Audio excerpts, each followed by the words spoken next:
Hi there, my name is Matt Cole. I am one of the producers of Earprov podcast, and welcome. I have 5 beautiful people sitting around the table here. Welcome to the show, Ravens Hollow County Players. Hey! Hello. Hi. Hello. So let's go around the table and introduce yourself. My name's Mike Yeager. Great. I'm on the podcast. Yes, you are. Next. Bonjour. My name is Anna Sosa. Welcome, Anna. My name's Bobby Mercer. Welcome, Bobby. Very dramatic. Next. John Regan Wharton, also known as JR or Johnny September. Love a man with 3 names. All right, and who else? I'm Haley Daniels. My Ravens Hollow alias is Allie. So if you hear me refer to Allie, that's just my alternate character when I'm a member of Ravens Hollow County Players improv group. My Ravens Hollow name has no pronounceable letters, no vowels, and no punctuation. My Ravens Hollow name is Ikemiao. Is it? No. I thought it was Kymile. It's Shamel. Oh, Shamel. It's Shamel. It's Shamel. Know your name. All right. Well, we're already getting to what are you guys all about? What is Ravens Hollow about? And I should introduce myself as well. My Ravens Hollow name is Tamped, and I don't usually do this, but I am a part of the group that is featured today. I'm actually one of the founding members, so I will chime in on the interview portion. So, Matt, tell me about the origins of. No, I'm just kidding. We got a tambourine ready. Well, how about for the audience? We'll start with the names. All of the Ravens Hollow names are. I don't know if there's probably a term for it, but just taking all the letters and rearrange them. So Matt, a Scrabble. rearrangement, a Scrabble, a scrabbling. A scrabbling. It's a Usually it's an anagram, but it's anagram, yeah. but it doesn't make another word, so it's not technically an anagram. Sounds Satanistic. All right, so Ravens Hollow. So let's start from the beginning. We are an improv group, and the whole idea of Ravens Hollow is that we're very absurdist, and we take like improv rules and like traditional improv things, tropes, and blah blah blah, and kind of turn them on their head and make it seem silly, and hopefully make people laugh, but most of the time make people feel very awkward. Yes. I mean, make them feel something. I would say we take improv like seriously, like our characters take it seriously to the level where it becomes absurd and funny. So like while we on stage are like 100% committed, 100% dramatic, 100% like just giving it our all, we're doing it with like all the effort to just create drama, but what results is that the audience laughs. Yeah, and when we bring on new people into the group, and when I describe it, I point people to the SNL sketch. I forgot what the name of it is, but high school theater. High school theater, and that's basically what we do. Where it's like Anna made black boxes for us, which I think that was one of my ideas. Like we had to be very like high school drama, just black boxes, like classic college theater drama. No chairs, which traditionally, improv has those fucking chairs with the like wooden back, what are they called? Oh, the little metal backs that are swirly. Yeah, the swirly. Like, but no, we have no like chairs. cafe chairs. They're like cabaret chairs. Cabaret chairs. Yeah, cabaret chairs. Yeah. You see them a lot at cafes too. So Cafe chairs. So this is Anna and my. You're doing a lot of handling over there, Bobby. Why are you purposely pissing me off? And now he's silently laughing. You can laugh. This is fun stuff.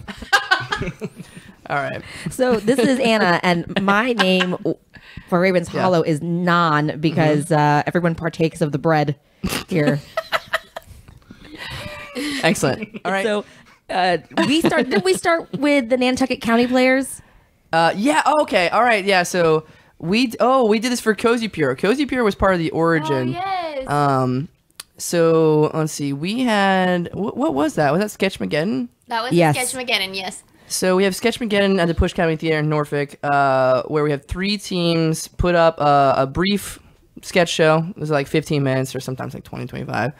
So we did a group called Cozy Pure, me and Anna and Haley and Brian Garrity.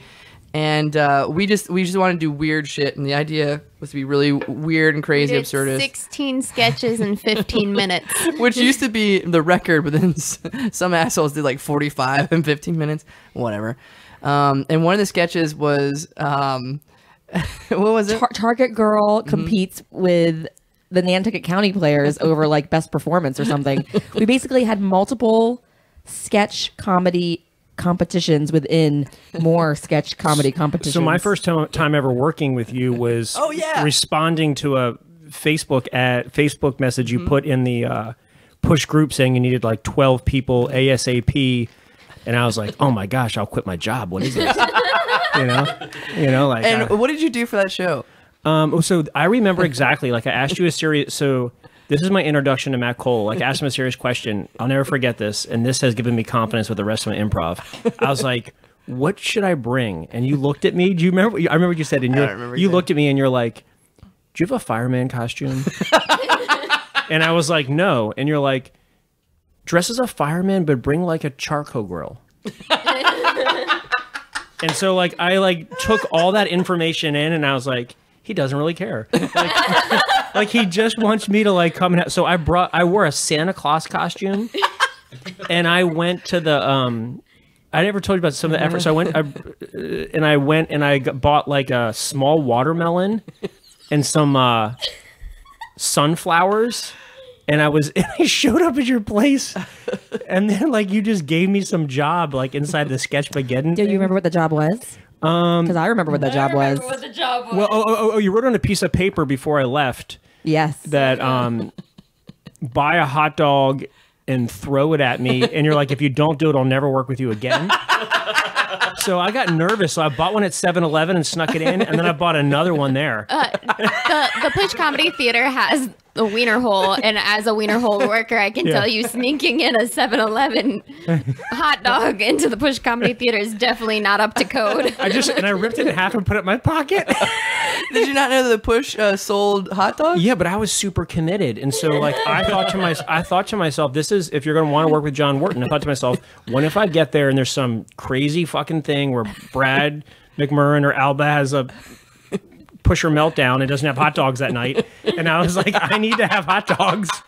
Speaking of the pushers, they've been incredibly generous with us being there and doing our crazy shit.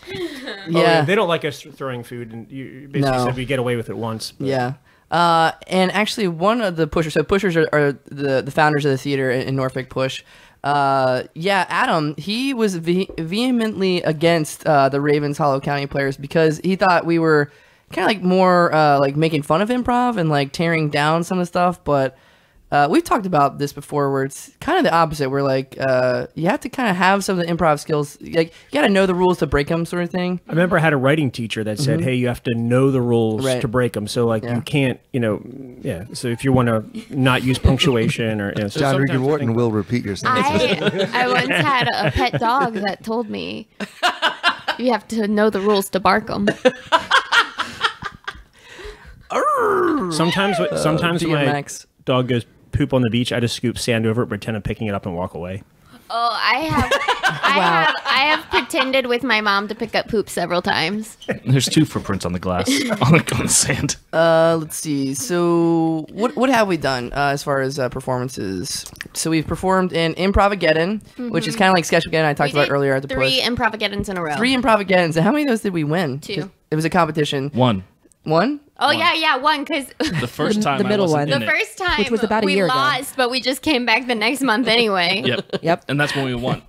So Improvageddon is fun. It's 3 teams, and they get 15 minutes a piece, and they compete to see who wins. And it's mostly the audience, and sometimes there's judges who decide. So we lost the first one that we entered in. But the second one we won, right? But we didn't want to win, and no. Matt Tamp even said to the audience, don't laugh.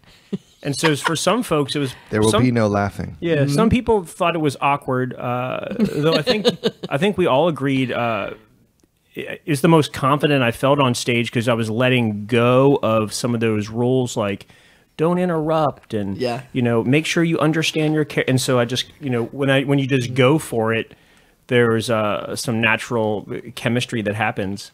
Also, one other thing, right before we went on the first time, I remember like looking at you and you just like took off your shoes. You're like, I'm going shoeless for this.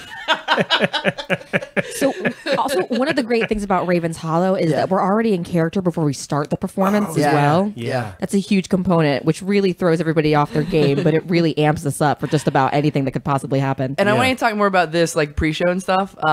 But for those of you who haven't seen us, our characters are randomly, and I think John came with this, from Canada. So we're like a Canadian improv troupe traveling from up north.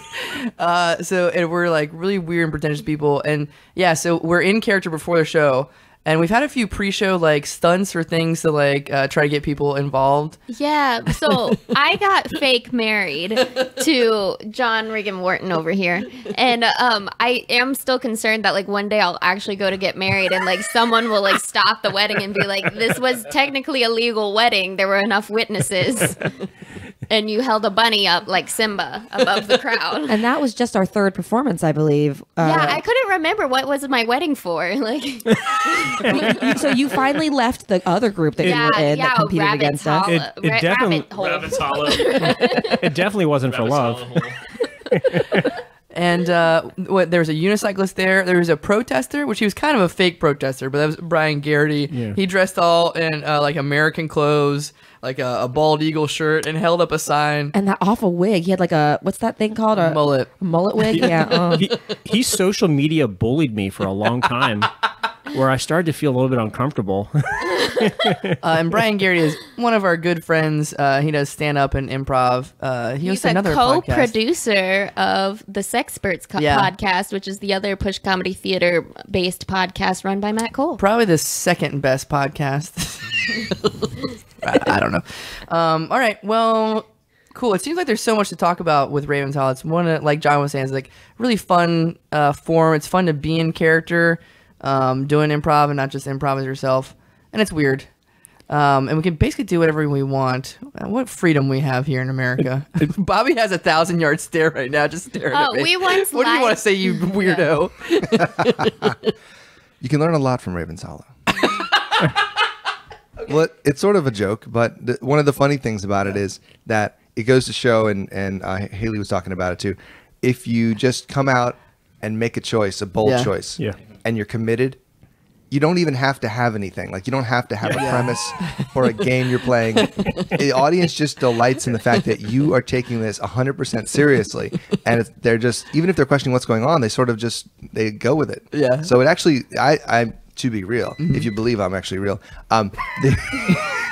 there's now a robot hailing us from the next room. True story. Yeah, I've learned a lot from improv. I think that audiences follow us so strongly that like even churches have reached out to us to ask us to be part of like their congregation. Erica Guest Johnson, who is also a sweetheart and a great improvisation asked us to do her birthday party. Are you serious? I need to follow up on that. Oh yeah. Well, if she's listening to Earprov, is she a Gemini? Because that's June. We could include her birthday party in my funeral. I would share. Yeah. Oh, do you guys have shows coming up, by the way, or do we have shows? Well, we should. We're working on a July special, June or July. We proposed something at the Push Comedy Theater in Norfolk. We just need to do some more follow up. I think it can happen. Yeah. Just need to do some more follow up. So to get you guys excited, if this podcast ever comes out, we also won.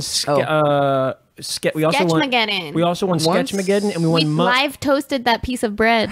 And we won, that was a good one. We won Geddon of the Year at our that's right. And the Pushies, the Push Comedy Theater. Yeah, we're an award-winning comedy troupe. But yeah, we're working on a show. So like we said before, we had the wedding of Alahi, or Haley over here. She's going away. The actual Haley is going away. Bye-bye. So we're going to have her funeral. We're going to kill you. You know, we die many times in our lifetime, so I think the symbolism of me dying at a funeral will probably offend some people, but I think it will make me feel very like I'm getting rebirthed, like a snake emerging from my skin. Oh, what's the name of the snake eating itself? What is the name of that? There's a name for that. No, that's the one that's a chicken egg hatched under a toad. That's how you make a basilisk. Anyways, there's a reference to a pagan god like Crum Cruick or something like that does it. I don't know. Mike's gonna look up. So let's talk about where we're. You got it? I'll just count them on my phone. Hey, how about this? Just read the third text message you got on Tuesday for the hell of it. No. Tuesday? No, I don't know how to do that. All right. Let's talk about what we're going to be doing. So talk about the form. I think I realized we didn't actually discuss this beforehand, but we're live. Let's do the set that we did for Improv again. So about 15-minute set. And let's also do the opener that you guys did for the 3-on-3. So at Push, there's also, because one of the founders, Brad McBurn, he's really into basketball. So he has a 3-on-3 improv tournament, which sounds... It's awesome. Sounds dumb because improv and basketball, how does it work? Well, it just works. So you guys had what, a minute? No. You had 3 minutes. 3 minutes. So it's 3-on-3. So it was 5 minutes. You had 5 minutes to begin with? The first show was 5 minutes. Was it 5 minutes? Yeah. Oh, yeah, 5 minutes. So John and Mike and another county player who couldn't join us, Alfred, had 5 minutes. And Ouroboros. you guys did it. Ouroboros, yeah. That's a snake. The snake eating itself. I looked that up the other day. Thank you, Mike. You guys did an opener where you did several openers all kind of at once. So what happens is John will do a traditional long form, like when you read the UCB manual or Truth in Comedy. You'll do a pattern game opener, which leads into another opener, which leads into another opener, which leads into another opener, and then we'll go into some long form scenes. You want to do that now? Yeah, that's gonna be fucking awesome. All right. Edits, the ding bells. Whatever we want. We'll do. I do scene. Yeah, and I do we kind say of like scene. the kind Oh, of that's another- scene. That's yeah. right. We say scene. We say scene. So Also, the But rule this of Ravens is Hollow is none of that may happen. that's true. Bobby is the agent of chaos today. I'm is. usually So- when he's over there staring at me like he wants to stab me. He's playing footsie with John. I don't know. I don't know this guy. If this is how I would sum up Ravens Hollow in 3 sentences, Ravens Hollow is Ravens Hollow is hey, do you want to come over to my house because we're going to take a trip to Chicago? And you're like, okay. And then you show up and you end up on vacation with some neighbors somewhere, burning something down, maybe going to church. Maybe someone dies. You adopt a pet rabbit. You might have finger sex for the first time. And then you come home and bake a cake and write about it. And you never make it to Chicago. That sounds more like your regular day, John. That is your It just sounds like your Tuesday. Oh man, I just want to eat cake batter off a spoon with you. I got fake marry me. All right. Well, let's move on into the improv. Hit it, Bobby. Give it to me right in the ear.